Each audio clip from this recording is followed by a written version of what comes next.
os amados irmãos e amigos, com a paz de nosso Senhor e Salvador Jesus Cristo. Sou grato a Deus por essa oportunidade que Deus tem me concedido para que pudéssemos estar aqui para transmitir, através dessa live, uma mensagem de Deus, ler a palavra de Deus juntamente com todos aqueles que nesse momento estarão ouvindo, estarão assistindo, estarão participando. Eu quero orar porque eu preciso da graça, da virtude de Deus para fazer essa obra. Senhor nosso Pai e nosso Deus, em nome de Jesus Cristo, nosso Senhor, peço a tua bênção, meu Pai, sobre cada um dos teus filhos. Peço, meu Pai, que o Espírito Santo venha falar aos nossos corações. Dá-nos uma tua palavra, dá-nos o teu conselho. Pai, essas bênçãos eu peço e agradeço, em nome do Senhor Jesus Cristo. Amém. Meus amigos e meus irmãos, nós estamos aqui com a nossa Bíblia aberta para podermos meditar na palavra de Deus, e porque é muito importante nós lermos a palavra do Senhor. Porque a palavra de Deus, ela é fiel, verdadeira, e ela é a maior verdade. Não existe outra verdade além da palavra de Deus. E quando nós lemos a palavra de Deus, é como os profetas sempre diziam, e sempre tem que dizer assim: assim diz o Senhor. A palavra de Deus é como Ezequiel disse muitas vezes: assim diz o Senhor. Quando nós lemos, quando você lê a palavra de Deus, não é o que o pregador está falando, ele está apenas repetindo aquilo que diz o Senhor. E eu quero ler com vocês, nós estamos continuando uma live que começamos ontem, falando a respeito, nós iremos falar sobre o templo de Deus, o lugar da adoração. Onde será que nós devemos adorar a Deus? Qual é o local? Onde é a casa de Deus? Então nós vamos meditar um pouco sobre isso, porque eu tenho visto falar tantas coisas e é tão importante a gente ser esclarecido pelas Escrituras. Então nós estamos começando aqui a respeito de quando Deus tira o seu povo do Egito, e para isso ele chamou Moisés.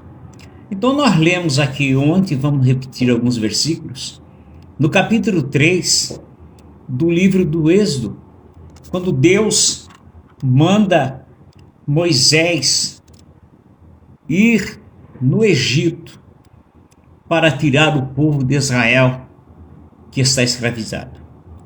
Bom, nós sabemos que Moisés viveu no Egito aproximadamente 40 anos. Ele viveu ali, aprendeu, conviveu, se formou, era príncipe. Diz a história que ele era um tipo de um general, saía nas guerras, e ele era filho da filha de Faraó, príncipe. E lá ele conviveu durante aproximadamente 40 anos, não é? Ele foi para o palácio depois que sua mãe lhe devolveu, talvez com 5, 6, não sei quantos anos, mas muito criança, e lá ele viveu. Só que quando ele tinha 40 anos, ele saiu do Egito.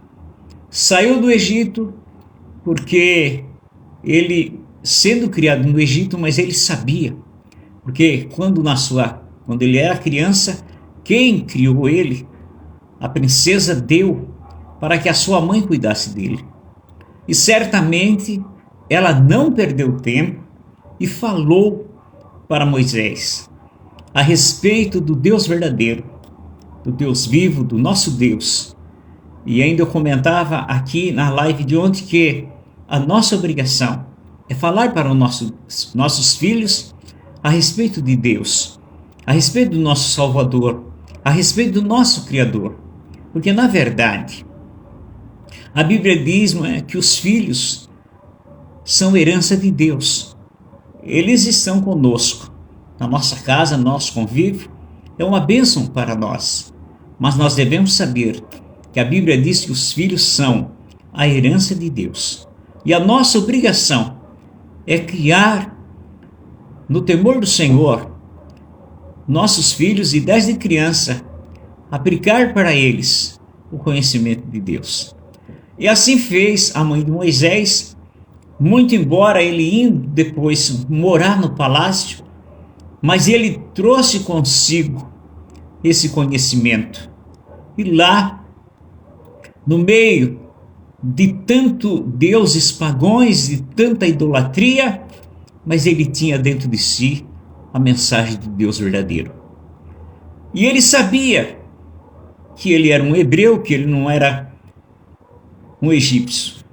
Então nós vemos que naquele dia em que ele saiu e foi onde estavam os seus irmãos hebreus trabalhando, e o que ele fez? Ele, ao ver um dos seus irmãos sendo maltratado por um egípcio, ele quis defender. E nesse momento, eu não sei se foi porque ele quis ou um acidente, mas acabou matando aquele egípcio e ele escondeu na areia e foi embora. No outro dia ele vai novamente junto com os seus irmãos, os hebreus, e lá ele encontra dois hebreus que estão brigando, discutindo, e ele quer repreender aquele que está maltratando o outro. E esse lhe expõe então aquilo que havia feito no dia anterior, dizendo: você também quer me matar como mataste ontem o egípcio? Então Moisés temeu, porque ele não sabia que já tinha sido descoberto aquilo que ele havia sido feito. Faraó, sabendo, então quis matar a Moisés, porque ele sabia que Moisés era hebreu. Moisés então sai do Egito e vai embora. Agora ele não é mais um príncipe, agora ele é um andarilho. Ele está saindo, está indo embora, fugindo para não morrer. Mas é agora que ele vai começar uma outra jornada. E nós vemos que ele fica 40 anos cuidando de ovelhas aproximadamente. Ele vai tendo outro conhecimento. Aquele conhecimento que ele teve no Egito e foi trocando. Agora ele era um pastor de ovelhas. De príncipe do Egito, ele passa a ser um pastor de ovelhas no campo, de dia, de noite, cuidando das ovelhas.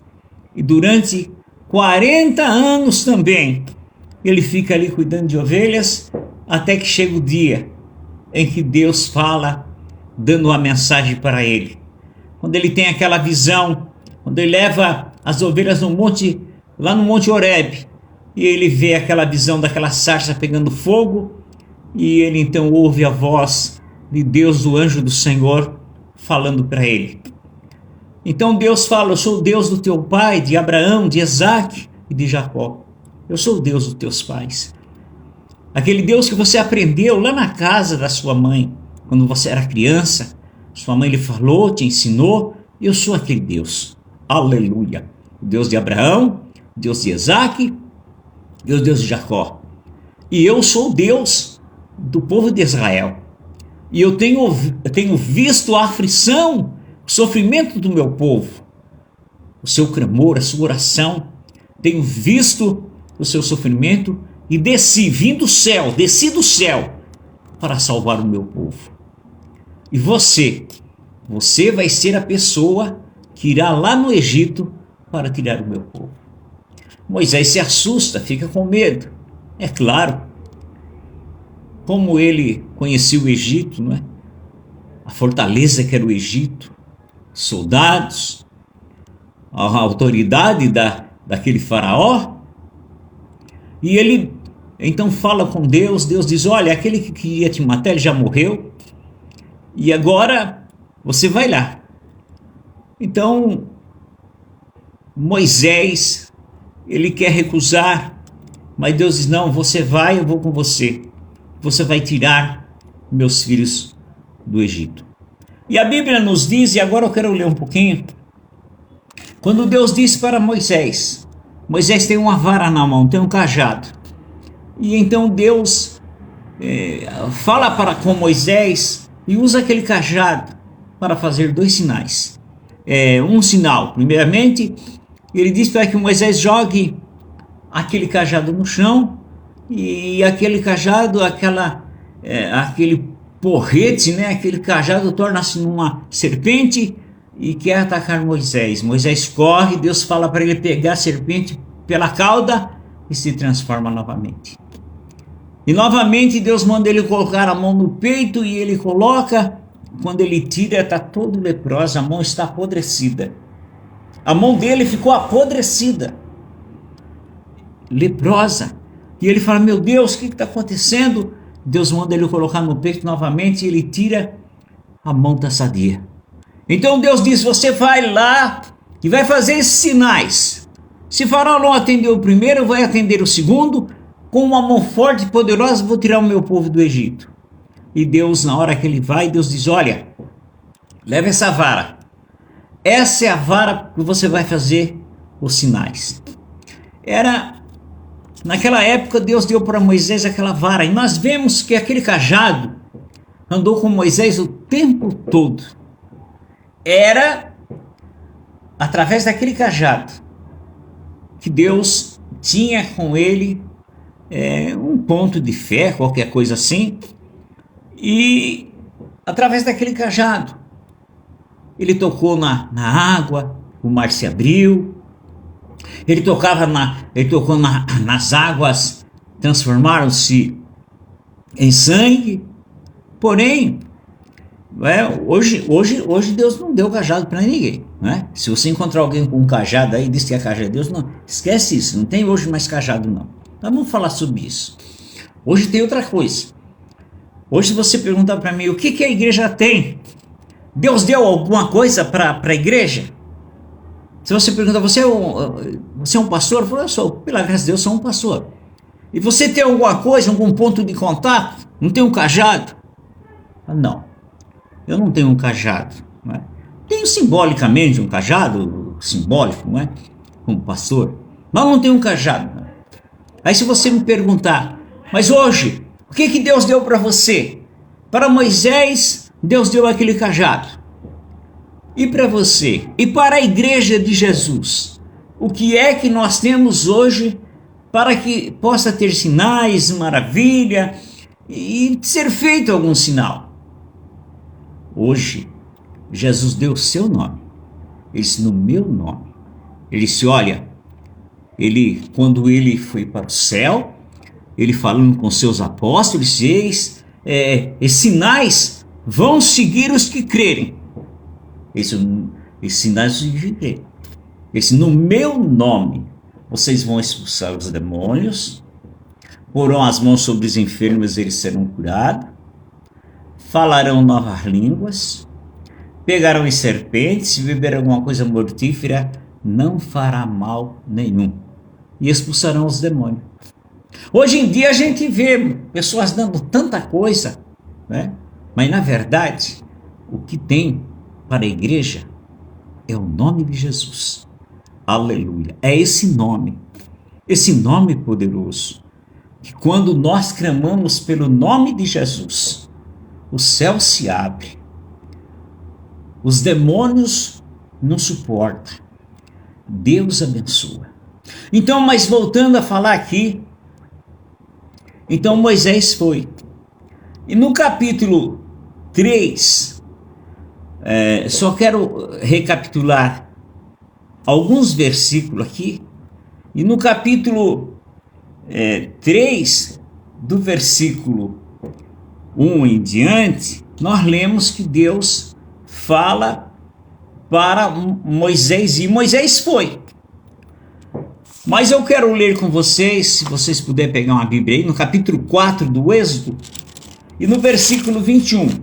Eu vou ler, diz assim, 4 e 21 do Êxodo, que diz: E disse o Senhor a Moisés: quando voltares ao Egito, atenta que faças diante de Faraó todas as maravilhas que eu tenho posto na tua mão. Mas eu endurecerei o coração de Faraó, para que não deixes ir o meu povo. Endurecerei o seu coração. Então dirás a Faraó: assim diz o Senhor, Israel é meu filho primogênito.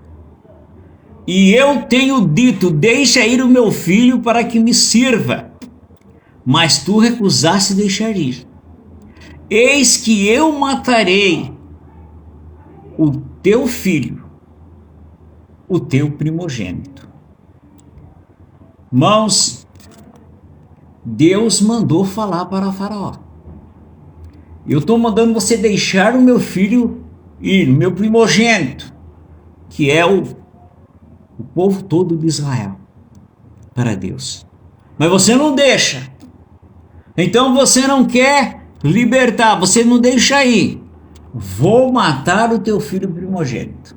Então foi a primeira mensagem que Deus disse que haveria de matar os primogênitos ali no Egito, porque Faraó estava recusando de deixar o povo de Israel sair. Então Moisés vai, fala com Faraó, traz a mensagem de Deus, tem aquela grande luta que nós meditamos aqui na palavra de Deus, até que chega um momento no capítulo 11 do Êxodo, e no versículo 1 em diante, que diz assim: e o Senhor disse a Moisés: ainda uma praga trarei sobre Faraó e sobre o Egito. Depois vos deixará ir daqui. E quando vos deixar ir totalmente, a toda pressa vos lançará daqui. Fala agora aos ouvidos do povo, que cada varão peça ao seu vizinho, e a cada mulher a sua vizinha, vasos de prata, vasos de ouro. E o Senhor deu graça ao povo aos olhos dos egípcios. Também o varão Moisés era muito grande na terra do Egito, aos olhos do servo de Faraó e aos olhos do povo. Disse mais Moisés: assim diz o Senhor, assim o Senhor tem dito: à meia-noite eu sairei pelo meio do Egito, e todo o primogênito da terra do Egito morrerá, desde o primogênito de Faraó, que se assenta com ele sobre o seu trono, até o primogênito da serva que está detrás da mó, e todo o primogênito dos animais. E haverá grande clamor em toda a terra do Egito, qual nunca houve semelhante e nunca haverá. Mas contra todos os filhos de Israel, nem ainda um cão moverá sua língua, desde os homens até os animais, para que saibas que o Senhor fez diferença entre os egípcios e os israelitas. Então todos estes teus servos descerão a mim e se inclinarão diante de mim, dizendo: sai tu e todo o povo que te segue as pisadas. E depois eu sairei, e depois eu sairei. E saiu de Faraó em ardor de ira. E o Senhor dissera a Moisés: Faraó vos não ouvirá, para que as minhas maravilhas se multipliquem na terra do Egito. Moisés e Arão fizeram todas essas maravilhas diante de Faraó, mas o Senhor endureceu o coração de Faraó e não deixou ir os filhos de Israel. Então nós vemos que Deus avisou. Deus disse: olha, Faraó, deixa ir o meu primogênito, deixa o meu povo sair. Porque se você não deixar o meu povo, o meu primogênito que está aí preso, você prendeu, ele está preso, ele está sendo seu escravo, meu povo está aí. E eu quero que você liberte ele. Deixe o meu povo sair daí, é o meu primogênito, são meus filhos. São meus filhos. Olha, irmãos, Deus mandou falar para Faraó: esse povo que está sofrendo, que está fazendo tijolos, que está construindo para você, que você bate, que você maltrata, que você mata os seus filhos, joga no rio, destrói, bate, faz sofrer, estão chorando, sofrendo, são meus filhos. É Deus que estava falando. São meus filhos, é o meu primogênito. Deixa ele ir. Olha, Faraó, se você não deixar o meu filho primogênito sair do Egito, eu vou matar todos os teus primogênitos. A Bíblia diz que dura coisa, não é? É cair na mão do Deus vivo. E é o que aconteceu. A Bíblia diz, então, nós conhecemos que à meia-noite daquele dia, o anjo do Senhor passou pelo Egito. No capítulo 12, versículo 29, vou ler apenas mais esse versículo, que diz o seguinte: e aconteceu à meia-noite que o Senhor feriu todos os primogênitos da terra do Egito, desde o primogênito de Faraó, que se assentava em seu trono, até o primogênito do cativeiro que estava no cárcere, e todos os primogênitos dos animais. Foi isso que Deus mandou ele avisar. Agora Deus estava cumprindo o que ele havia dito através de Moisés, avisando a Faraó. E Faraó levantou-se de noite. Faraó levantou-se de noite, e todos os seus servos e todos os egípcios. E havia grande clamor no Egito, porque não havia casa em que não houvesse um morto. Não tinha uma casa, irmãos. Imagina uma cidade populosa, centenas, milhares de casas. Em toda casa tinha um morto. Nós temos visto esses dias no nosso tempo coisa terrível. Imagina, Deus, não é, disse para Faraó, e naquela noite o Egito estremeceu. Era mãe gritando, era pai gritando. Tinha casa que tinha 2 mortos, porque às vezes o pai era o primogênito e tinha também seu filho primogênito. Foi uma angústia terrível. Irmãos, muitas vezes as pessoas ouvem Deus, Deus está falando, Deus está dando conselho, Deus está ordenando. O povo zomba muitas vezes, quer desfazer de Deus. Mas o que a Bíblia diz? Coisa terrível é cair na mão do Deus vivo. E isso está escrito lá em Hebreus, não é? Coisa terrível é cair na mão do Deus vivo. Cair na mão de Deus para ser abençoado é uma maravilha. Agora, cair na mão de Deus porque quer lutar contra Deus, quer desafiar a Deus, zombar de Deus, menosprezar Deus. Não havia uma casa em que não houvesse um morto naquela noite.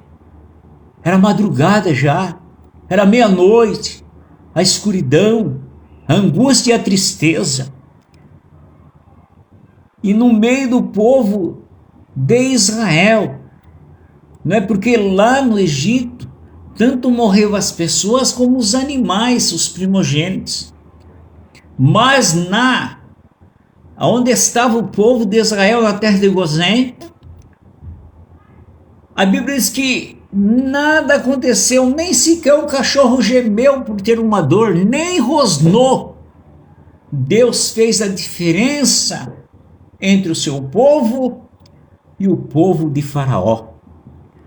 Então, o que eles fizeram?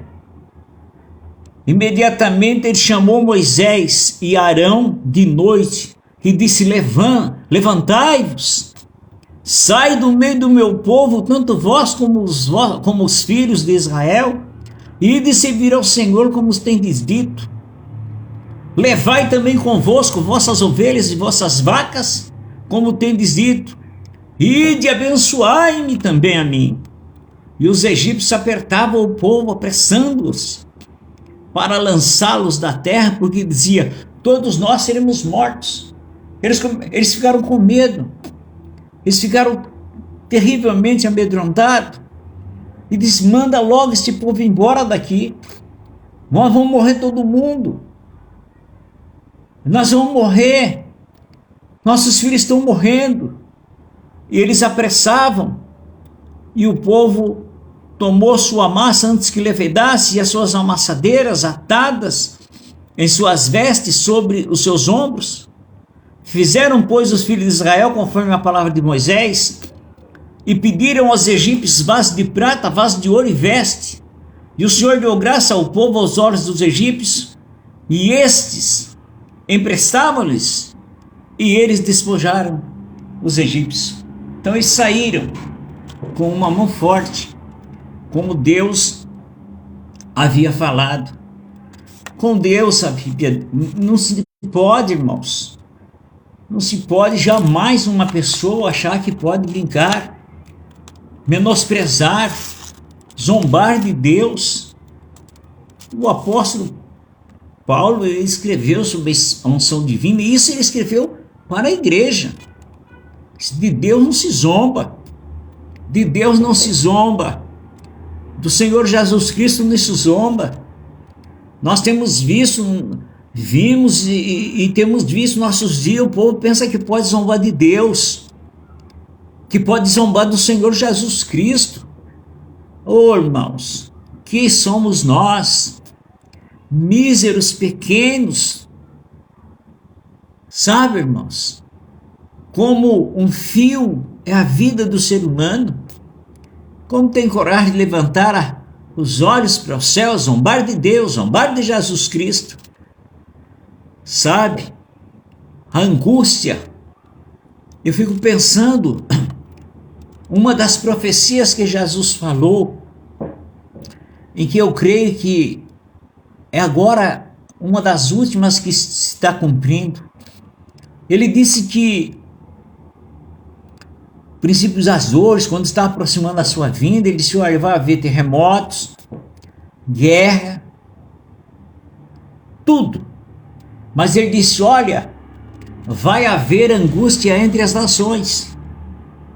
Entre todas as profecias, faltava angústia entre as nações. Nós estamos vendo as nações angustiadas, irmãos. É angústia em todas as nações embaixo da terra. Em todos os países, o povo está angustiado. É angústia entre as nações. Princípio das dores, profecia de Jesus Cristo. Irmãos, a volta de Jesus se faz iminente. Breve Deus estará levando o seu povo para estar com ele eternamente. E a Bíblia nos diz, irmãos, eu quero ler mais um versículo. E nós lemos no capítulo Números, eu vou ler aqui mais um versículo em Números, capítulo,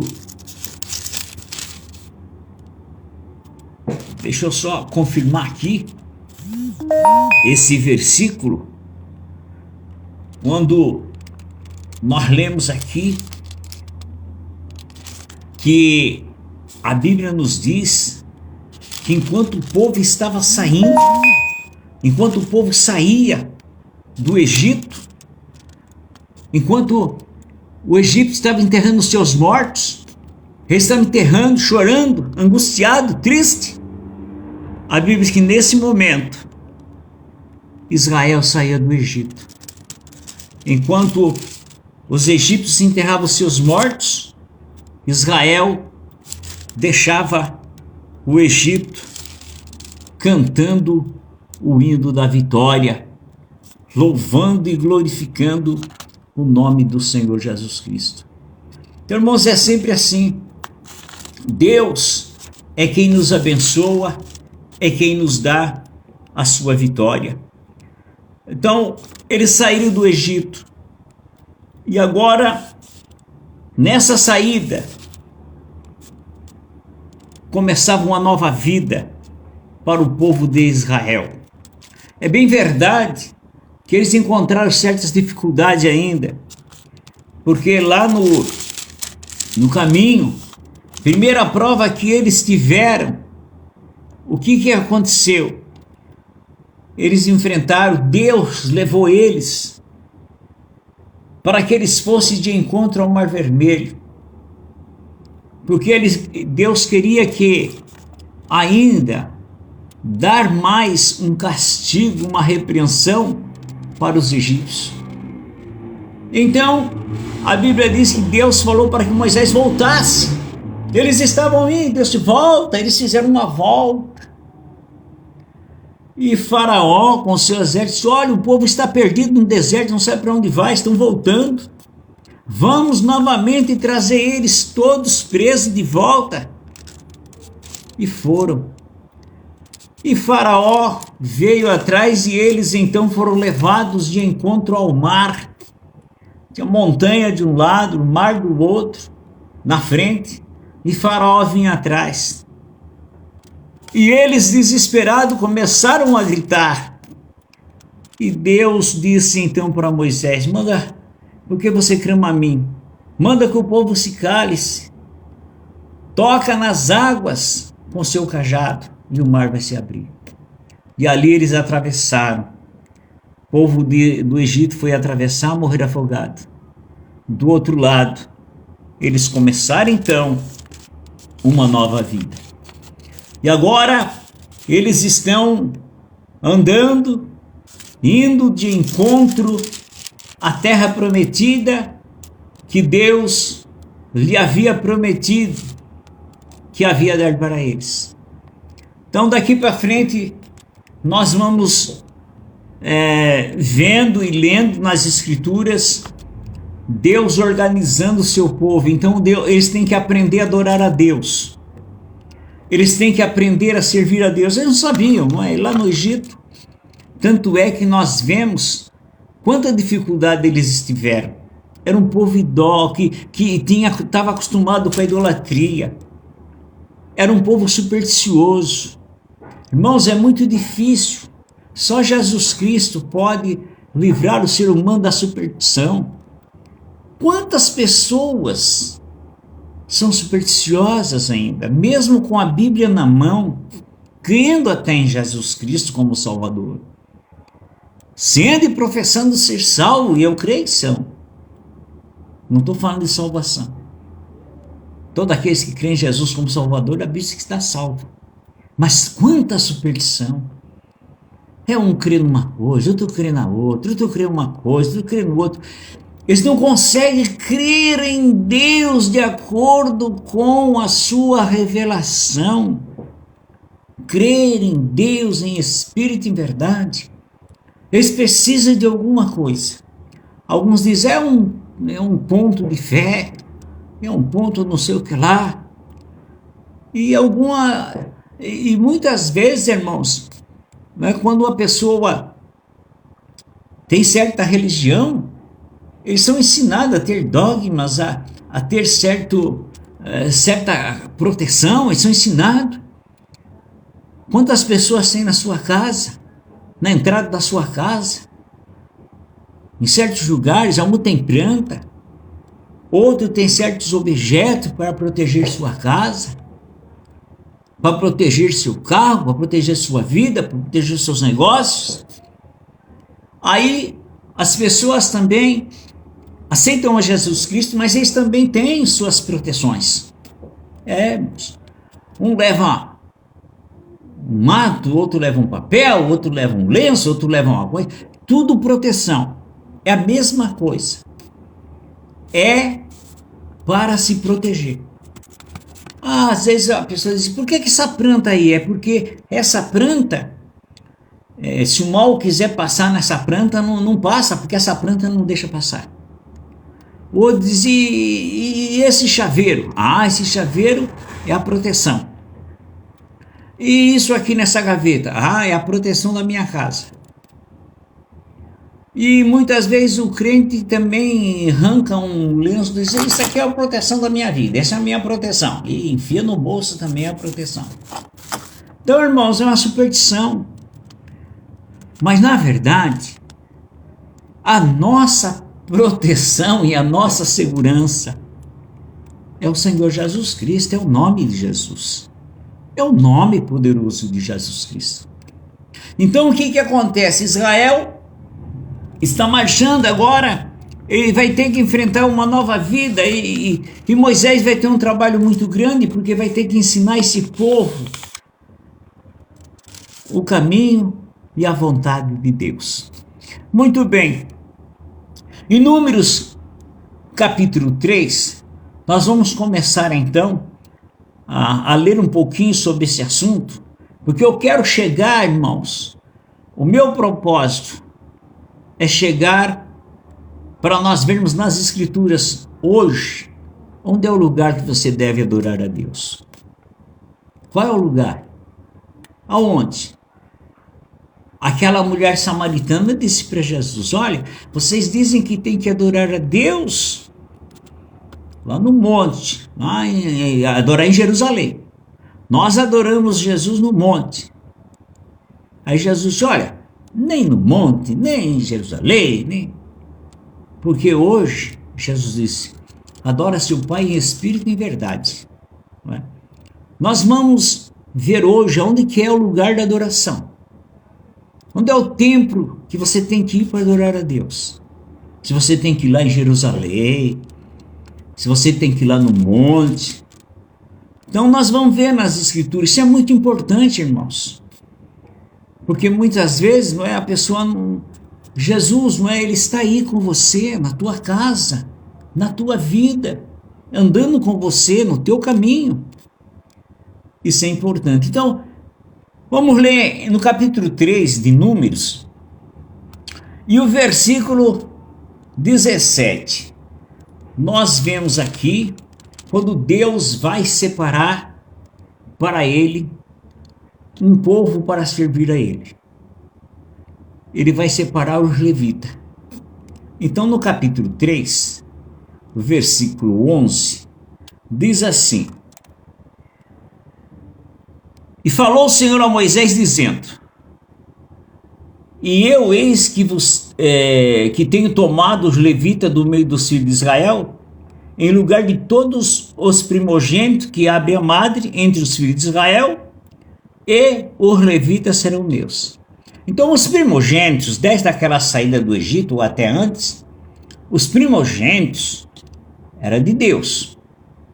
Todo primogênito é de Deus. Tanto é que aqueles primogênitos que não morreram no Egito, que morreram os filhos de Faraó, os egípcios, e o povo de Israel não morreu, é porque eles foram resgatados. Eles foram resgatados pelo Cordeiro. Aqueles primogênitos foram resgatados pelo sangue do Cordeiro. Foi o resgate deles. Aquele sangue passado na porta, na verga da porta, era o resgate. Se não tivesse aquele resgate, eles iam morrer. Deus disse para Moisés: olha, manda passar o sangue na porta, no batente, na verga da porta, e o anjo vai passar e não vai entrar nessa casa quando vê o sangue.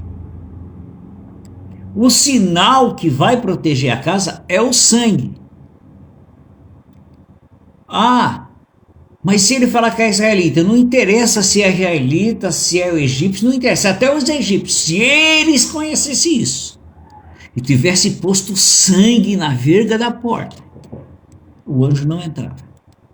O israelita, se não tivesse posto sangue na porta e na verga da porta, o anjo entrava, matava o primogênito, porque aquele sangue era o sangue do resgate.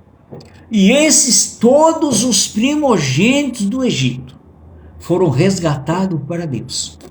E agora Deus está falando para Moisés que ele vai escolher, no lugar dos primogênitos, ele vai escolher uma tribo dentre os filhos de Israel para o seu serviço.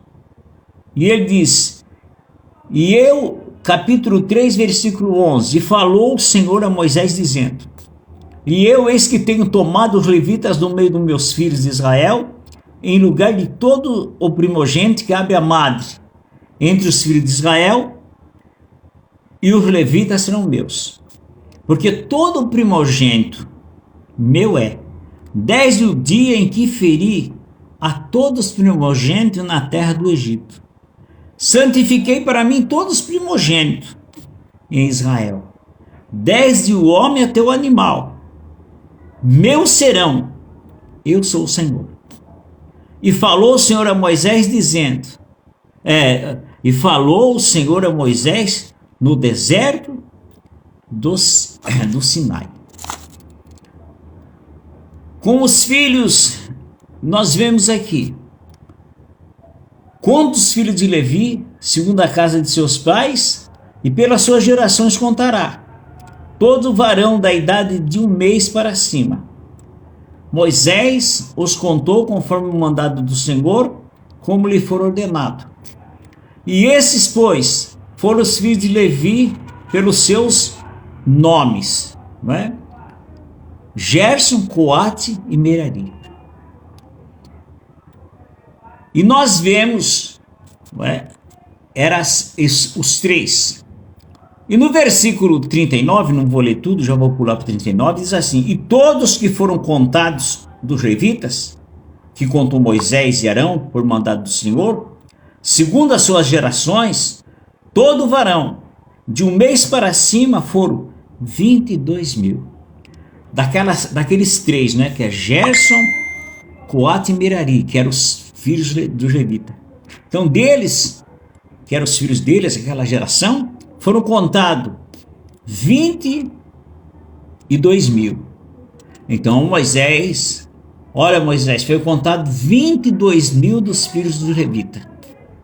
Aí o Senhor disse para Moisés, versículo 40 do capítulo 3 de Número, estou lendo. E disse o Senhor a Moisés: conta todos os primogênitos, varão dos filhos de Israel da idade de 1 mês para cima, e toma o número dos seus nomes, e para mim tomará os levitas.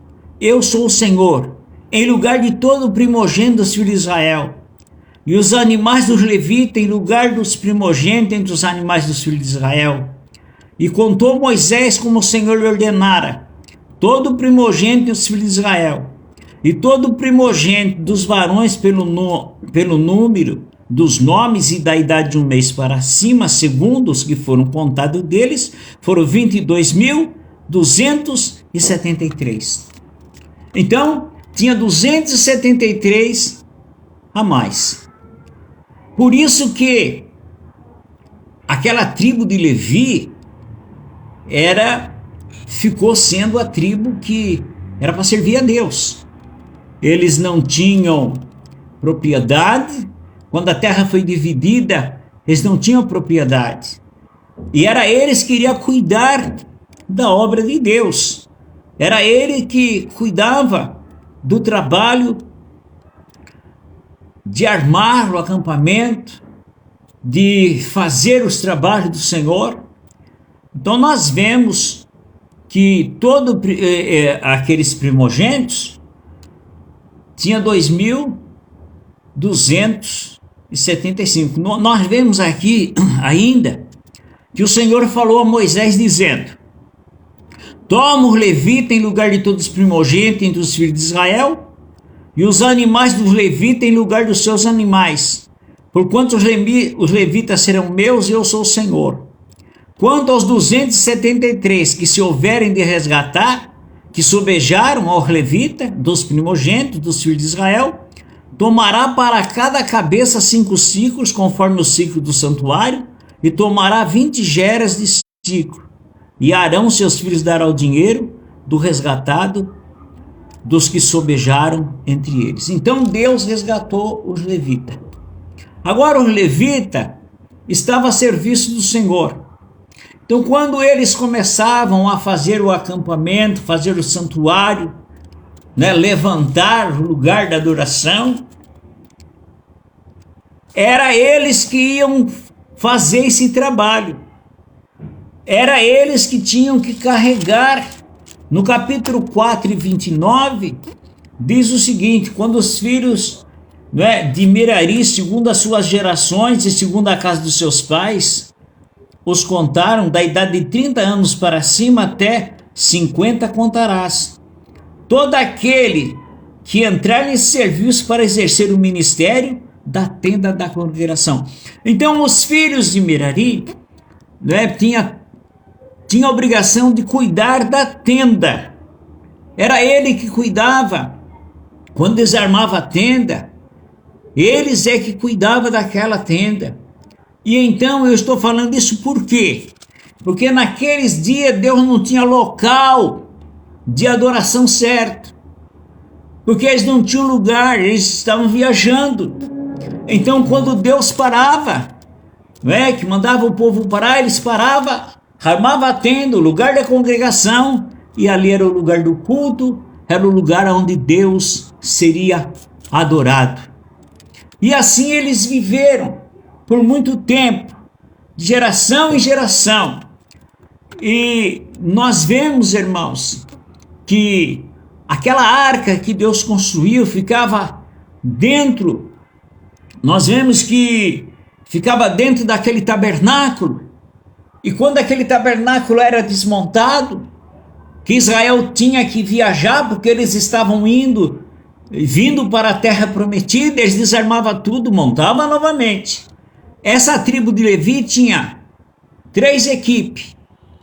A equipe de Merari, de Gerson, e cada um deles tinha a obrigação de fazer alguma coisa. Merari é o que cuidava da armação, da madeira, colocava em pé, e os outros então cuidavam dos utensílios. Cada vez que Israel andava pelo deserto, aonde eles paravam, eles montavam a tenda, eles montavam o santuário, e eles montavam o tabernáculo para adorar a Deus. E assim foi até um determinado dia, quando uma pessoa achou que devia fazer um templo para Deus. Então a Bíblia nos fala que teve uma pessoa, um homem, que achou que tinha que fazer um templo para Deus, porque ele tinha sua casa, era um rei, tinha um lugar para morar, mas a arca de Deus estava ainda numa tenda, não tinha um templo, não tinha uma casa ornamentada. E ele disse: bom, vou fazer uma casa para Deus. Esse foi quem? O rei Davi. E ele fala com o profeta diz: faz mesmo que é a vontade de Deus. Mas Deus fala para o profeta, diz: não, eu nunca pedi para ninguém fazer uma casa para mim. Nunca pedi.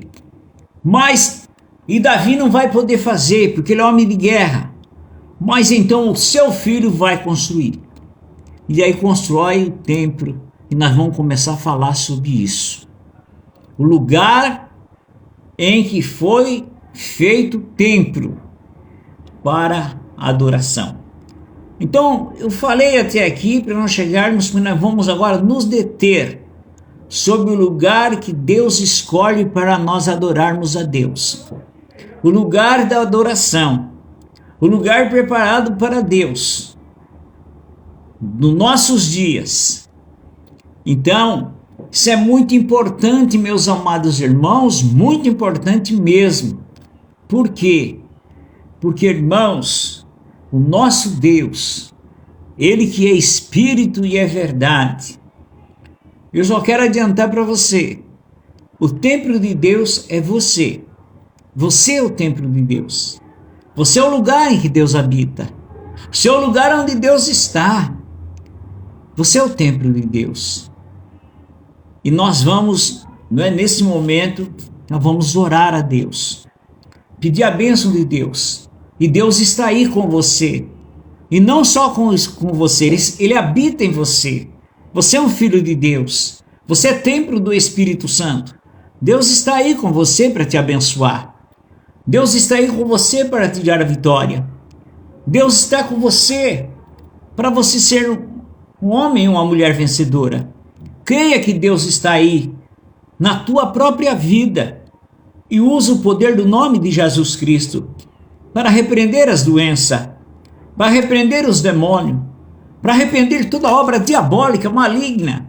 Porque nós vemos nesses dias que sempre foi assim. Satanás sempre procura querer trazer embaraço para as vidas. Então nós temos que conhecer a nossa situação e a autoridade que nós temos e quem nós somos para usar da autoridade, para repreender os demônios, expulsar as enfermidades, abençoar nossa família, porque Deus está conosco, Deus habita em nós, o Espírito Santo está na tua vida. Nós vamos orar e nesse momento pedir a bênção do Senhor Jesus Cristo.